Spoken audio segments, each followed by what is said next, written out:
everyone. Thank you so much for tuning in to today's Author Talk series brought to you by the Library Speakers Consortium. The Library Speakers Consortium is a partnership of more than 400 libraries across the US, Canada, and New Zealand with the goal of making Author Talks more accessible to communities of all sizes. I am Brandon Adler, your host and moderator in conversation with each of the amazing authors that you will hear from throughout our series. Today, I am so excited to be here with award-winning author Dr. Irena Smith as she talks about her memoir, The Golden Ticket, A Life in College Admissions Essays. Hello, Dr. Smith, how are you? Hi, I'm great. It's so good to be here with you. We're so excited to have you too. We're ready to get started, but before we get started, I need to give some quick housekeeping information. Keeps everything running smoothly. We have compiled some questions that some of you submitted with registration, so thank you for doing that. But we do encourage you to continue to submit questions throughout the entirety of the talk. So you can do that by clicking that questions button that's just below the live stream video. Keep in mind there are a lot of you tuning in today, so we will get to as many questions as time allows.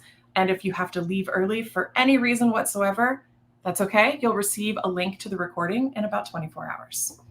Now, to formally introduce our guest for today, Irena Smith is an author, former Stanford Admissions Officer, independent college counselor, and mother of 3 extraordinary children. She immigrated from the former Soviet Union with her parents when she was 9 years old. In spite of her fierce insistence that she would never, not ever, learn English, she went on to earn a BA in English and then a PhD in comparative literature, both from UCLA. I think that's my favorite line in the bio ever. Irena taught literature and composition at UCLA and Stanford before transitioning to college admissions, advising, and writing, and is now transitioning to writing full-time.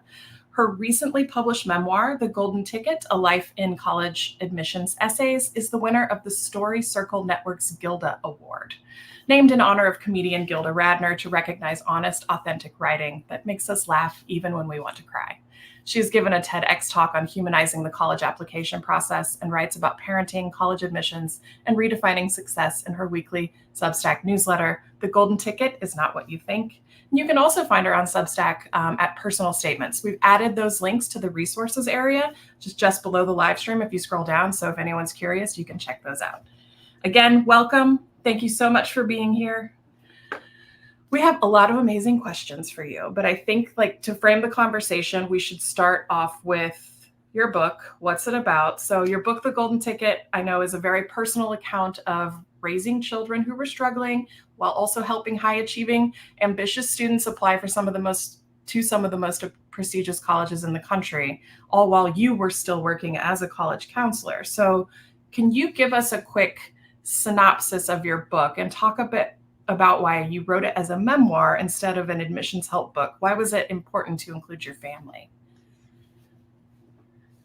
The college admissions world, as you know, if you've applied to college or know anybody who applied to college, is very much based in storytelling. The application tells a story about a student. And so for the 18 years that I've been a college admissions counselor, I have lived in the world of the personal essay or sometimes multiple essays for students who were applying to college. And because I was voted in high school to be as a person most likely to talk to anyone or anything about anyone or anything, often largely myself, I felt like I had a story to tell that nobody really could tell. And I wanted to tell it in the form that I knew best, which was as a series of responses to college application essay prompts, which ask students about their dreams and their aspirations and the communities that they belong to and the challenges that they have faced. But I wanted to answer them as an adult without regard for word count because I'm an adult. At least that was my thinking. And I also know as a storyteller that any story usually has 2 elements in tension or opposition to one another. One of them being my very public-facing life as a college admissions counselor and a former Stanford Admissions Officer, where I dealt with students and families who were high-achieving, very ambitious, had their sights set on their own golden ticket, which was obviously getting into a highly prestigious college or university. And then there was my private life, which was raising 3 children who struggled with developmental delays, severe depression, and learning differences while attending excellent schools in Palo Alto, California, which we moved to because the schools were excellent and it turned out not excellent for all children. Hmm. And the reason I included my family is I think the world at this point has enough books about applying to college and how to apply to college. But there are very few books that have that conversation or engage in that discourse from the point of view of someone who is also raising a family and whose children are not Stanford bound or Harvard bound or other prestigious schools bound. And so I felt like it was important to include that in there because the more I realized that there was a disjuncture between the families I was working with and the children I was raising, there are also many similarities because all parents, to a certain extent, were anxious and struggling and trying to do the best for their children. And so that's what I was trying to accomplish. Mm-hmm. So you mentioned that the structure of the book, each chapter begins with kind of a prompt from a personal essay, and then you answer it with the chapter. Did you have to do any extra research? Were you looking for specific universities for specific questions to match the chapter? How did you go about that? That's a great question. So the idea of the structure actually came to me after I had written most of the memoir. So it was always going to be a collection of essays. And I wasn't sure what the unifying thread would be until it occurred to me that they were all sort of personal statements about me and my life. And so I sort of reverse engineered the prompts to fit what I had already written about, sometimes loosely and obliquely, sometimes very directly. And so I literally just found a website that compiled all essay prompts in existence from years past and present. And then I just picked out the ones that seemed like they fit best. Wow. That's pretty cool. I was wondering what came first, kind of the chicken or the egg. Like, did you find the prompts first, or and then just get to writing? Or that's pretty cool to know. Thank you. Story first.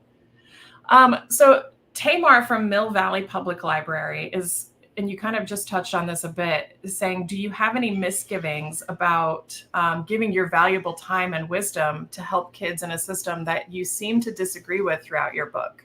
And why not help kids with tons of challenges get to community college?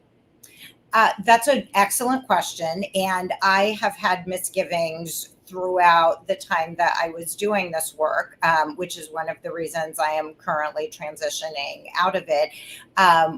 I did a fair amount of pro bono work with students who were struggling with just high school and looking at options that were not necessarily the top 20 schools in the US News and World Report.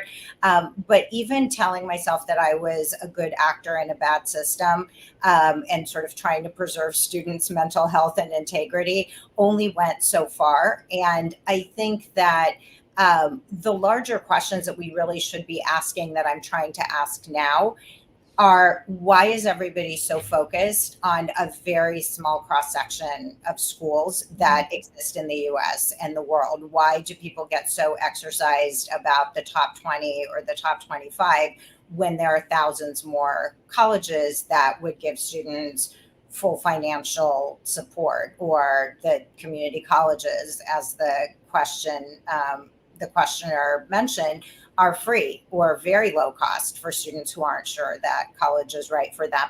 So I'm increasingly pointing myself toward that because, again, just like I don't know that the world needs another book about how to apply to selective colleges, I don't know that the world needs more college counselors. But unfortunately, I think that college counselors are a symptom of a system that is not really benefiting students and families as a whole, regardless of where they are. Mm-hmm. Yeah, I think that's an interesting point as far as where the research could take you as to why people are so interested in those kind of top 20. I think a lot of it probably has to do with getting the highest paying jobs out of school, which isn't always the case either, right? Because you could start networking groups instead to connect to the people that you need to connect to. That's a good point. Um, Stella from Monroe Township Library saying, as my daughter is thinking about topics to write about, I was under the impression that she has to figure it out on her own.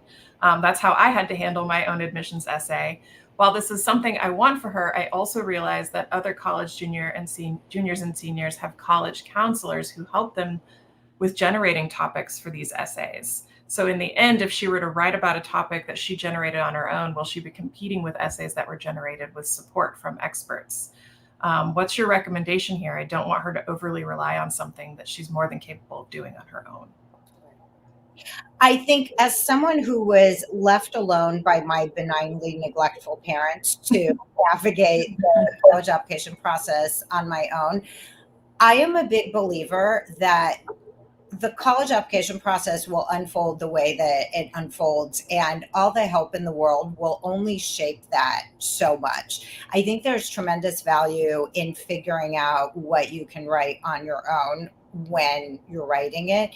And if the student is not actively asking for help from experts, and if she's willing, for example, to talk to her English teacher, talk to her friends, have a kind of peer writing group where they throw around ideas. I think that that is a perfectly good way to generate authentic and meaningful essay ideas. And as far as competing with other students who are getting professional help, I think this is one of the unfortunate outcomes of what the college admissions process has become. One of the things I want to quickly go back to is what you mentioned about the history of the obsession with the top 20 or 25 schools. In 1983, to go back to history a little bit, the US News and World Report started publishing the best college rankings, mostly to bail out what at that point had been a publication in danger of going under. And it took about 10 to 15 years for the rankings to really take root and become this final word on these are good colleges. And it's not like people didn't know that Harvard, Yale, Stanford, et cetera, were good colleges, but it does something when you see it ranked, when you see here are the top 10, you're not going to read down to 372. You're just going to want the shiny colleges at the top. And colleges, I think, really built on that in the 90s and early aughts by generating enrollment management positions that helped draw students to apply so that they could admit fewer of the students, so that it became the self-perpetuating thing. The more people applied, the more popular the college became, the fewer students they admitted, and so on. So that's my answer to that question. And then as far as the other unfortunate side effect is, it's become this really competitive system built on perceived scarcity, where it seems like everybody's competing for the same 12 spots, when in reality the vast majority of colleges have an above 60% admit rate. But because they're so mysterious and alluring, the 12 or 15 or 20 colleges at the top of the list, everybody is fixated on beating out everybody else to get into them. And my best advice is, since we just finished watching the Olympics, the swimmers are, unless they're swimming backstroke, supposed to keep their eyes on the black line at the bottom of their lane. And every time they turn their head either way to see if somebody is gaining on them, they actually lose speed. And so best advice is apply with your own circumstances, with your own application. If that includes professional help, great. That may or may not be helpful. If it's just you, also great. Mm-hmm. It's a mark of the capitalistic society, and the haves and the have-nots. Exactly. Even if you think you have everything you could ever want, you look over and somebody has something that you've never heard of and you want it. Yeah. So it's August. We're halfway through now. Rising high school seniors and their parents are likely experiencing some anxiety about this college application process and what the future holds there. Can you share your thoughts about some of the reasons behind this anxiety, and how has the application process changed during your time as an admissions officer and a college counselor, and even adding your time as being a student applying yourself, because I'm sure it's changed a lot. Yeah. Well, so I applied, I'm about 1 million years old. So when I applied to college, everybody always gasps when I tell them I got into UCLA with a 3.3 unweighted, or maybe weighted if you squinted, GPA, and got in. But at that time, UCLA admitted 70+% of the students who applied. And so it wasn't like I was a brilliant genius. It was that UCLA's stock rose significantly since the time that I graduated from there. It ended up being a really great fit for me. But my ignorance when I was applying to college about what a college meant for my future was comprehensive and deep. So I had no idea what it would do as far as my earning potential or my networking, and that information wasn't really even available. And I think the turning point for me in college was I got to study something I really loved, which was English literature. I wrote for the student newspaper, which I, for whatever reason, neglected at my high school. And then it turned out it was a really cool thing that allowed me to hang out with interesting people and interview professors and other luminaries who came to campus. And the skills that I acquired sort of chained together to land me in jobs that were much less dependent on where I went to school and much more dependent on what skills I had and what I had already done.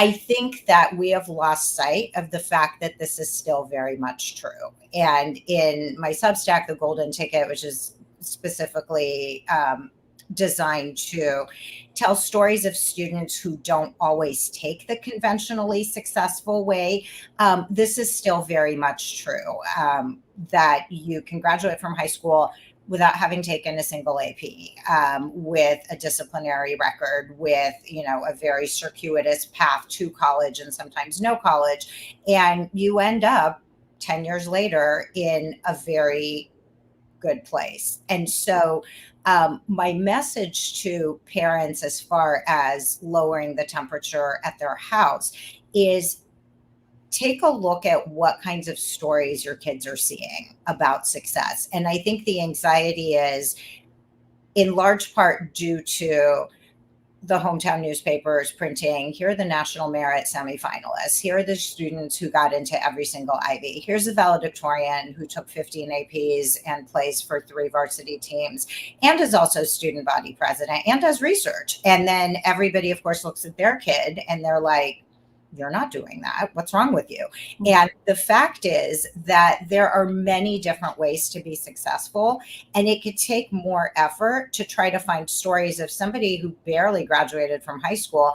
And now 5 or 10 years later, they are thriving. And so I think those kind of late blooming kids or even adults who can go back and say, wow, I was a hot mess in high school, but here's what I'm doing now, are much more valuable, I think, to share with our young people than the stories of, essentially the high school equivalent of Olympic athletes. It's like nobody watches the Olympics and goes, why aren't you swimming that fast? Or why can't you do that on uneven bars, right? And so I think that there are schools that have become essentially the Olympic equivalent of life. But the truth is there's also life after that, just like there is for the Olympic athletes. And so if a student is at Harvard or Yale or Stanford, and I'm not saying those are bad schools, but parents would do well also to think about what happens after my student gets in. Are they going to be happy? Are they going to have a meaningful experience? Or are they going to feel like they got in by the skin of their teeth and now they're surrounded by people who were in the top 5% of their graduating high school class? And that's not going to feel great for the next 4 years. Right. It's going to feel like imposter syndrome, which all of us struggle with already. Exactly. It comes to mind, those YouTube videos that go viral of kids applying to something like 750 colleges and getting into all of them. Mm-hmm. And so then you can't even get in, like somebody who gets into one of the 3 that they applied to feels really bad about themselves. When, that makes total sense. Sorry to interrupt. I just quick thought about advice to parents. I think that social media has really heightened this sense of scarcity. And one of my friends coined this great, I don't know if she coined it, but she taught it to me, this acronym CADS, CADS, compare and despair syndrome, where, you see something on social media, you see the admissions video where somebody is, opening their Harvard notification or whatever, and then there's vast celebration.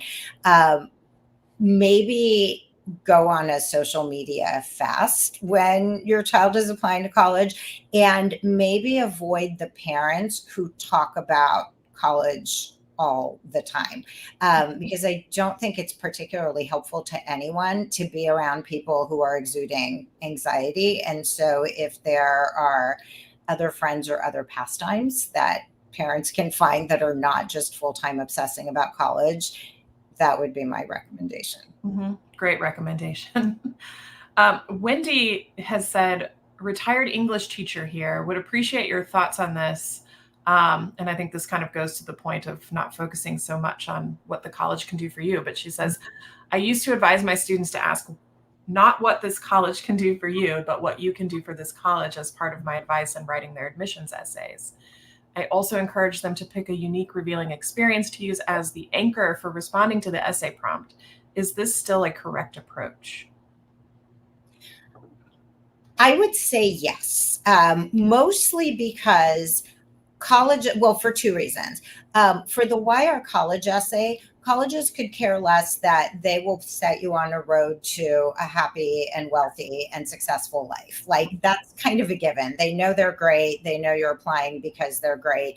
And to think about what you bring to the college is, to me, a much more empowering way to encourage students to think about what do they see themselves doing there. So if the essay is not about your college is so great, please, please admit me, from sort of a supplicant point of view, if the essay is instead, these are my interests, these are the kinds of things I've already done or am curious about, and these are the specific ways that I hope to use the resources of the college in order to find out more, in order to do more, in order to have more of an impact, then it's much more of a symbiotic essay and much less of a, please give me these things so I could be successful. Mm-hmm. And as far as a unique experience to anchor the essay in, this is what I think all students to some extent struggle with, is thinking that they're not special. They have nothing interesting to say about themselves. They have had an uneventful life and they live in a 2-parent household and have all their limbs. And damn it, their parents never put any adversity in their way. And now they don't have anything interesting to write about. But the truth is, everybody has something interesting to write about. And the interesting things are really in much closer proximity than you think. I mean, honestly, you could find a random place in your house and write about that. Like, what happens in the hallway of your house that directly affects you? Not maybe so much the bedroom, because that essay has been done a lot, but even so, nobody's bedroom is exactly the same. And so these are just examples of, proximal physical locations. But I really encourage students to think about, where do they come from? Who are their people? Both their parents and their larger family. Are there traditions in the family?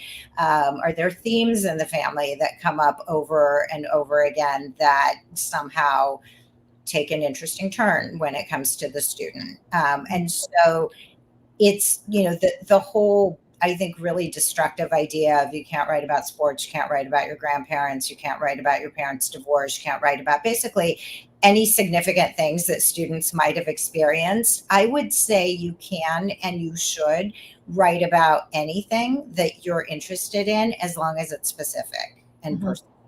Mm-hmm. Great advice. So we have a lot of people asking about neurodiversity, autism, and ADHD. Wendy from Morse Institute Library, I just realized that was another Wendy. I wonder if it was the same one, is asking, this is kind of an all-encompassing question. What recommendations do you have for a neurodiverse teen with anxiety or any neurodiversity to find the best college with some executive function support? And do you recommend any colleges in particular? which you don't have to recommend. I guess you don't want to give shout outs if you don't want to.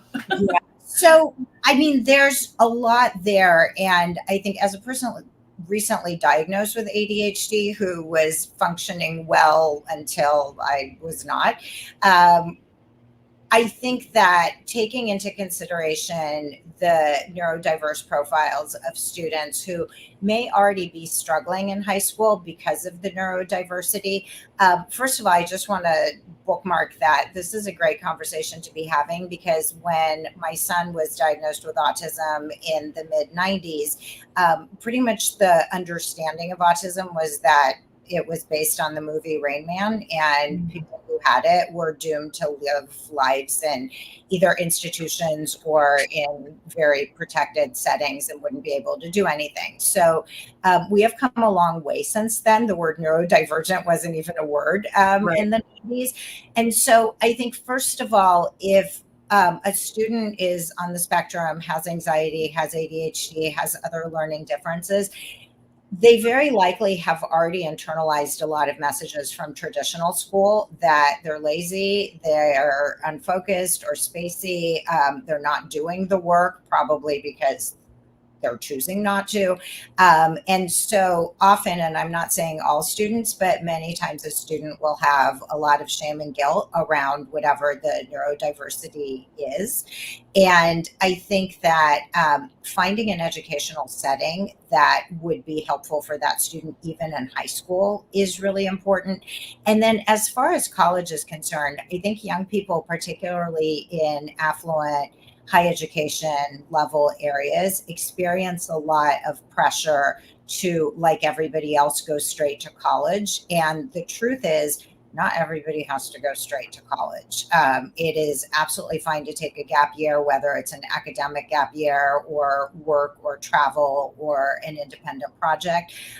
My daughter actually found an amazing program that I'm happy to give a shout out to after high school called Verto Education, VERTO. And they have locations all over the world. You get college credit from being in the program. It's either a semester or a full year, you decide which. And they have small cohort of students and who travel with a professor, and the learning is very experiential. And so for kids who don't necessarily do well with memorization or testing or other high pressure academic environments, or who just need that break after high school, that was a real gift to her. Unfortunately, the pandemic happened after her semester, and so everything went sideways. But something like that, an option that allows a student to sort of take a step back and ask themselves what they really like, is very important. As far as support for students with disabilities, there's not particularly learning disabilities. There's not a school that comes to mind immediately, but there are books that list colleges with really extensive support programs for students who have learning differences, dyslexia, dysgraphia, ADHD. One thought that I had for that, for the person who asked that particular question, is also maybe work with whoever the student's mentor is at school to see where successful placements have been. The one school that I can think of that has a lot of hands-on support is Landmark College, which is, I want to say, in Vermont, that specifically works with students on the spectrum, as well as students with severe ADHD. But then there are also just mainstream colleges that have strong support for students with disabilities. That was a lot of wisdom. I hope everybody was taking notes. Thank you so much for that answer. That was so good. Can you share what success means to you? You know, given your own journey as a child of immigrants, a parent of children with mental health challenges, as you just discussed, and learning differences.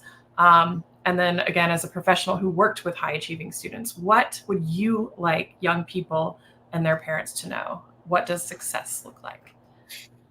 So many things. I think that one of the reasons that I called the book The Golden Ticket is that, and ironically, so I just want to emphasize it's a memoir, not a how-to, is that the golden ticket, for those of you who remember Charlie and the Chocolate Factory, is supposed to embody success and having made it and literally getting admission into this coveted and wonderful place, Willy Wonka's Chocolate Factory, except that for those who recall the book or have seen the movie, 4 out of the 5 children who are admitted don't do so well in the chocolate factory. And the one who does, ostensibly, probably is going to come out of there with PTSD because it's a scary and dangerous place. And I'm not saying that there are bad colleges that will do that to your kids, but I think that it's extremely limiting to think of success as getting into a college or getting a job at McKinsey after graduating or whatever else. I think that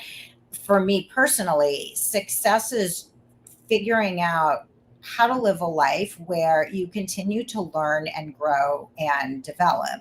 And I think for my parents, and this is one of the things that I found really just kind of interesting to me about writing the memoir, is it really forced me to think about how as a parent I was or not how I was parented as a parent, but how I was parented before I became a parent, because I grew up with a narrative of we came to this country, which literally is the golden ticket. My parents and I emigrated from the former Soviet Union. I was 9 years old. I didn't have much of a say in it, obviously.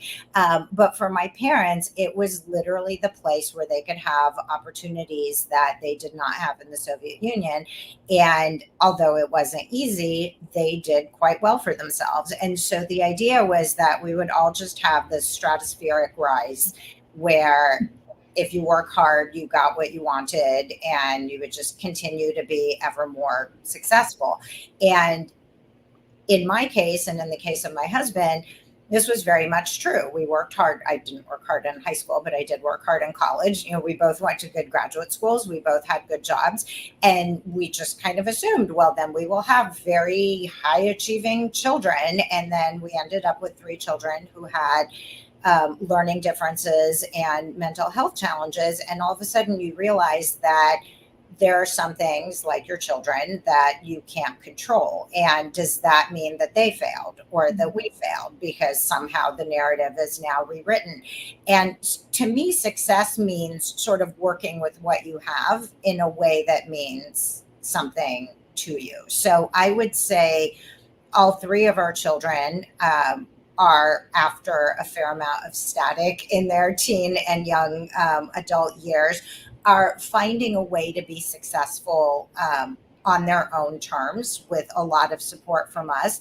For me, it means that I defied my parents who really wanted me to be an engineer because that was a safe and lucrative thing to do after college or after high school. And clearly they were not looking carefully at my math and science grades because I would not have made a good engineer.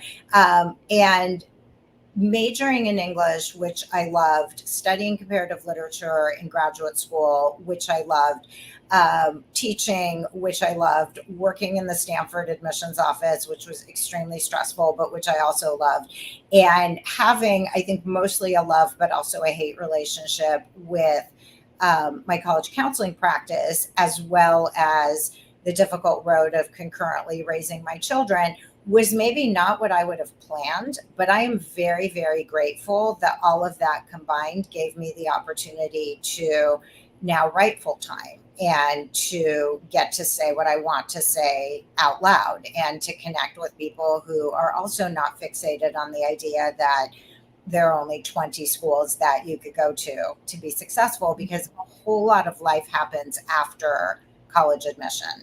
And sometimes people don't go to college and a whole lot of life happens to them and they end up having great lives, as my daughter likes to say. Well, I think a lot of that is also about setting them up for success. So how can parents, we have several questions about how do I set my child up for success in various formats. how can parents of high school students help their children navigate the high school years, but then also manage their own parental anxiety about that child's stress? Because it's probably keeping parents up at night as well. Yeah. So I think there's a lot interwoven there. One of the conclusions that I've come to as a result of writing the book and then thinking a lot about these themes is parenting is this very potent combination of love and fear. And I think from the moment you hold that baby in your arms and realize that you have never loved anything or anyone with such intensity, there's also that cold wave of, oh my God, now I'm responsible for another life. And what if something happens to my child? And that does not go away. As I can tell you from my mother, who calls me if I don't answer a text within 5 minutes, because really I am dead. So I think that recognizing as a parent what is fear driven and what is love driven is really important, because fear driven decision making tends to not always lead to the best outcomes. And I think it puts a lot of pressure on the student or on the child, because teenagers, for all of their oppositionality and snarkiness and eye rolling, have an extremely finely tuned detector of, my parent is feeling a certain way about me. And that can lead to, I think, a really sad disconnect between just being able to meet your kid as who they are at the moment that they are who they are. And so if parents are constantly worrying whether their child will or won't get into a college and looking up percentage rates, which is something that always made me insane. Like parents would, text me and say, okay, I just looked it up and this college has a 28% admit rate, but here are my daughter's statistics. And I think she has at least a 43% chance of getting in, right? And my answer was always, she will either get in or she won't. So the chances are 0 or 100. Maybe she'll be waitlisted, which makes it, more complicated. But I think that shouldn't be the question. The question should be, right now in this moment, what is happening that you can do to connect with your kid in a non-toxic way? And honestly, very driven parents are probably not going to love hearing this, but find a stupid TV show or a good TV show to watch with your kids that you could just talk about and hang out. For our kids, that show is Freaks and Geeks, which I'm still sad doesn't have a second season, but it gave us a shared vocabulary. It gave us something to watch however often we could watch it. We still have TV shows that we watch with our kids. Our oldest son, who lives independently now, in spite of what we thought would happen, periodically comes over and we'll watch Community, which is a very, very fun show to watch with kids. And so things like just making sure they're fed, making sure that you have snacks at home that they like, being a house where they can bring their friends, and make a pact with yourself and your spouse that you're not going to ask the friends where they're applying to college, because I'm pretty sure that there is no young person in the world who wants to be asked that question ever. Unless they want to tell you about it, in which case, by all means, but just create a space where they're loved and where they don't feel the weight of your expectations, because they're already getting that at school from their friends, from well-meaning relatives who are like, so where are you applying to college? And so just really creating an atmosphere where your child feels supported for who they are is probably the most important piece of advice. That is excellent advice. I know I've read several different articles and books about how child anxiety is higher than it's ever been, because they're so focused on doing the right things to get into the right school. So I think that sitting down and watching a TV and not having to think about any of that is an excellent idea. Irene from Santa Cruz Public Library is asking, are there services or apps that can send auto reminders for when critical deadlines might be coming up, or just anything that could help us stay more organized during college admission process? If your child, and this is, I think, especially true of the Bay Area, which is my purview. If your child is enrolled in any kind of formal high school, I promise you that the counseling department will be sending email blasts like nonstop to students and parents, reminding them of crucial deadlines. And one thing that I will say, and this is something I learned with my own kids and something that I see over and over again with the students that I've worked with, is if you need to build an elaborate network and structure to keep your child working on their application, being reminded of deadlines, et cetera, they may not be where they need to be as far as college readiness. And I know that parents don't like to hear that. And they're like, well, if I just have an app that pings them or tases them every time they just do, right? Maybe not tases, but in that case, they will rise to the occasion. And the truth is, think about that down the road. Like, are you also going to have an app when they're in college to remind them that they have a paper due, or to remind them to go to office hours, or to remind them to apply for an internship? And so I feel like there are students I've worked with who I have had to talk them down from their just obsessive need to be on top of everything. And they're like, I have a deadline in 3 months and here's a schedule I reversed engineered where this is where I need to be. And then I have other students who are like, what, college? And I was that student. I literally had no clue about anything until probably September or October of my senior year, when I was like, oh, everybody else is filling out college applications. Perhaps I should do that. We did not have a strong counseling department at Homestead High School. And also there was no email, so nobody was putting anybody on notice. And I think that the applications I turned in sort of reflected me at the time. And I think that as a result of that, I ended up where I should have ended up. And so I guess the very short version of that long answer is I don't know of any apps, but I would also beyond that ask the question of, do you need them? And would they be for you or would they be for your kid? Okay. I like that. We have a couple of questions about the rising costs of college. Danielle from Pelham Public Library is saying, how do I help my child through their application and scholarship process when they will be financially responsible to cover the costs of their college education? And with that, Keone is saying, with the rising costs of college, especially for the middle class that is not eligible for need-based aid, how do you counsel students approaching college from a strategic and financial balance? College has become monstrously expensive. I mentioned earlier that I was 1,000,000 years old. I found a couple of weeks ago my registration cards at UCLA. Everybody's going to weep when I say what the tuition was. Should I say it? Yeah, please. If this is going to trigger you, turn off your sound. $333 a quarter. So 3/4 of an academic year, which comes in, if you do the math, a whole dollar, under $1,000. That was tuition.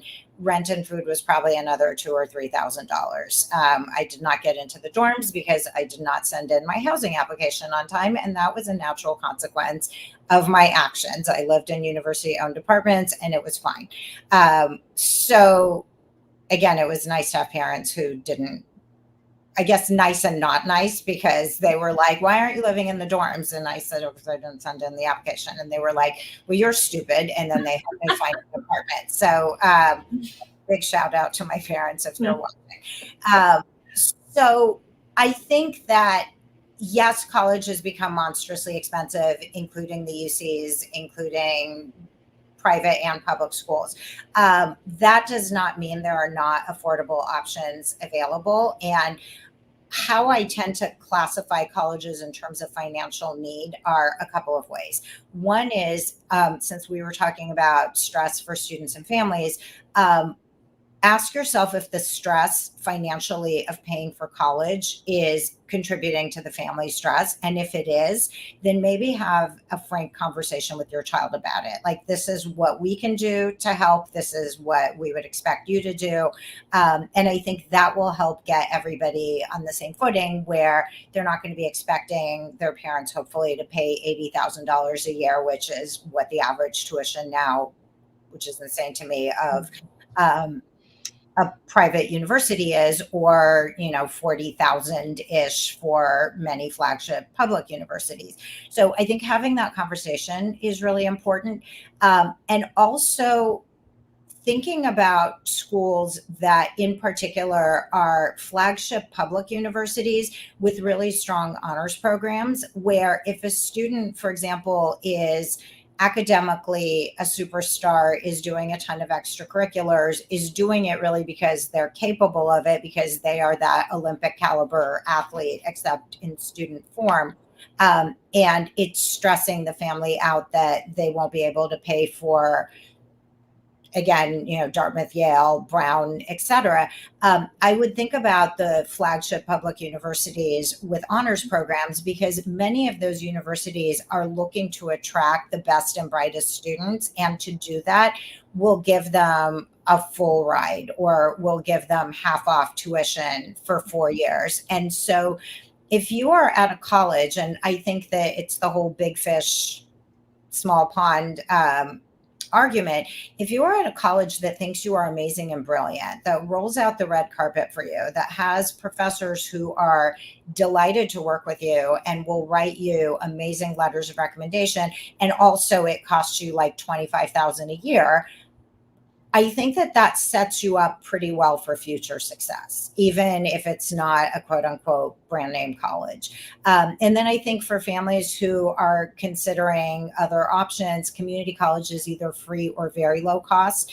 The students I've worked with who have gone the community college to 4-year university or college route have been generally very, very happy with the quality of instruction that they got at a community college. And you're not on the hook for this enormous amount of money, which often also contributes to stress, because students feel like, I can only major in a lucrative major because my parents are paying $80,000 a year. If your parents aren't paying $80,000 a year, you can major in art history, or you can major in whatever makes your heart beat faster. Mm-hmm. And I think that thinking about it through that lens of, it's a choice to go to a college that costs $80,000. You don't actually have to. There are many ways to go around that. Yeah. I took several of my core courses at a community college because it was cheaper, and then just transferred them in when definitely a way to do that.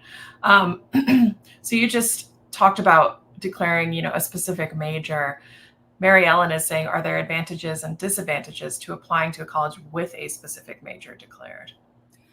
I think it really depends on the college, and it really depends on the student. The prevailing wisdom, which unfortunately is true, is that if you are applying to college as a computer science or engineering major, your odds automatically plummet of getting in. And I think that there's still, even with that said, plenty of schools where if your absolute heart's desire is to become an engineer or a computer scientist or a data analyst, you will find those schools. They may not be your absolute dream schools, but I also kind of feel like the whole idea of a dream school is not realistic and potentially very destructive, in the same way that deciding that you have, a dream spouse out there in the universe and you will only be happy with that person, and nobody else will do. And then, I don't want to spin this out, but you marry that person and they leave their socks everywhere and don't like the same TV shows you do. And then where are you? Anyway, that's a side conversation. But I think that, to me, the most important thing is applying to a college as who you are.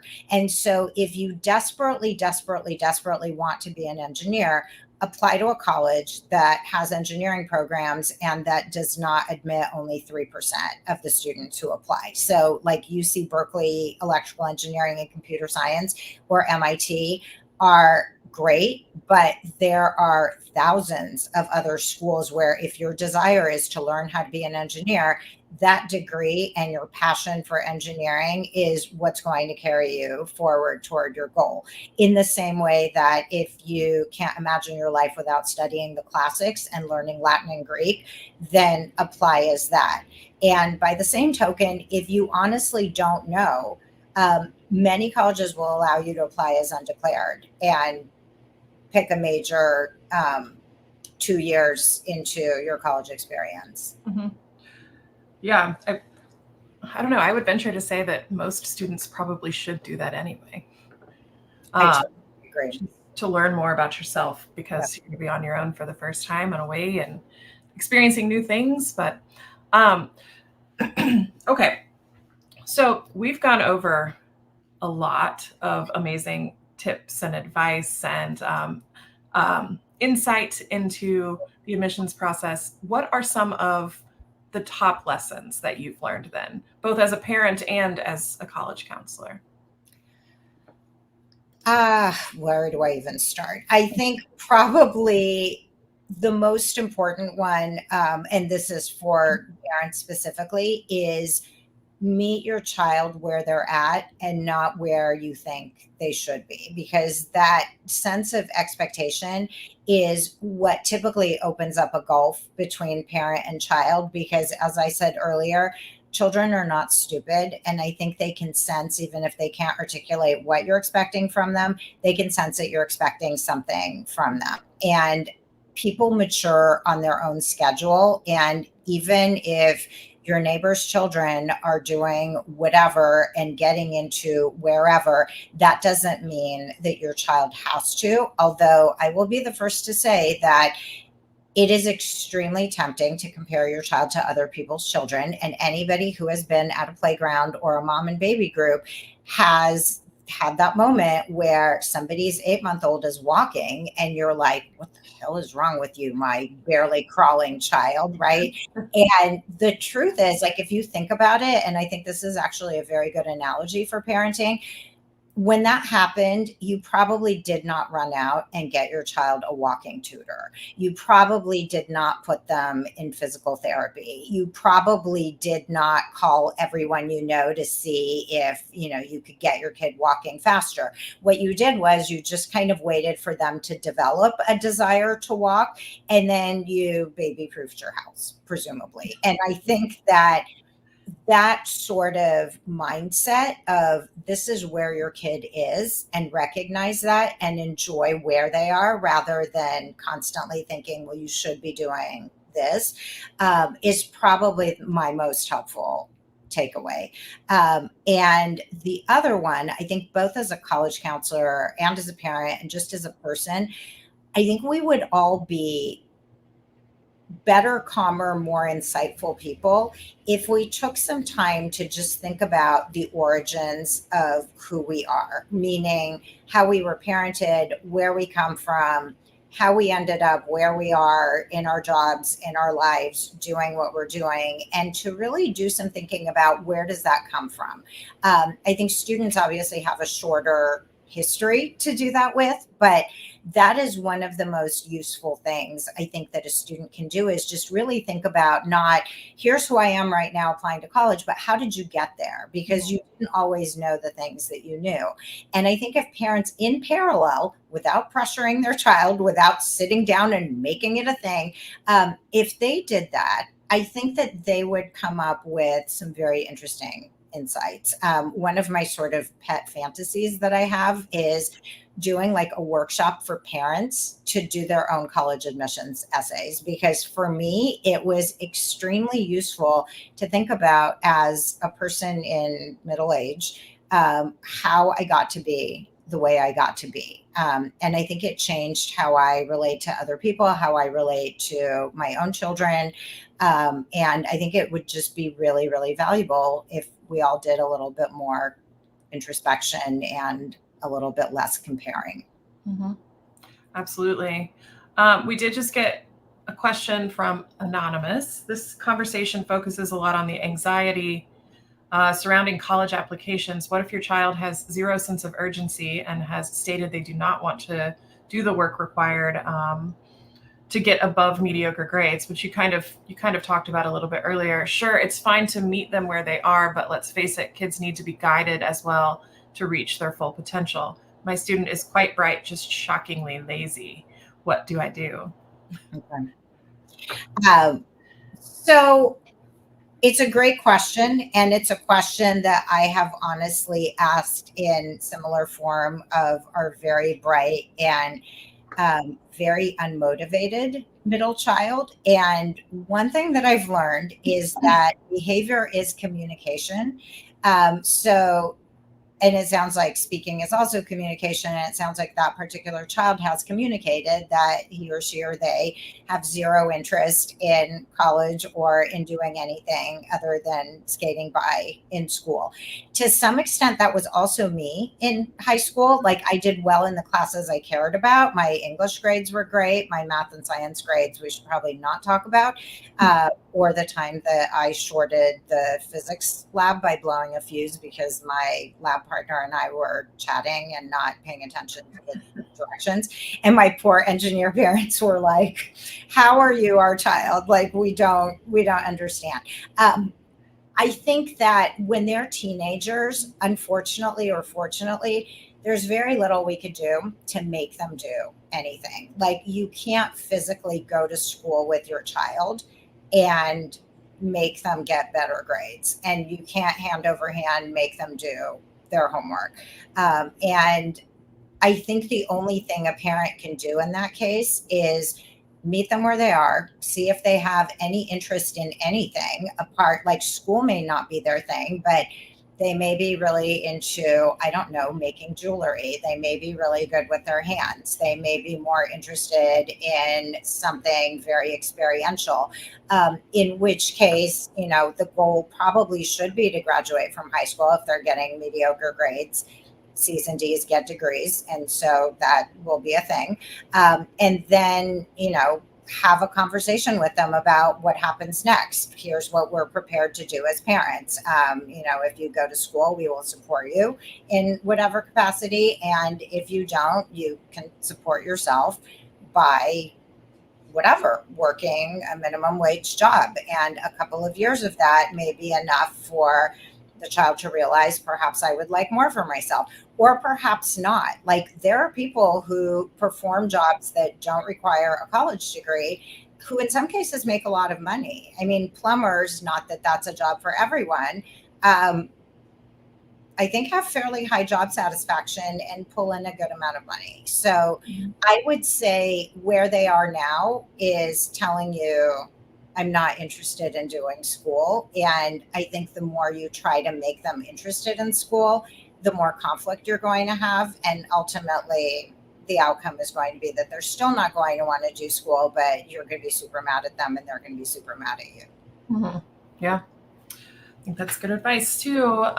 We have a couple of questions about affirmative action from Susan and Johnson.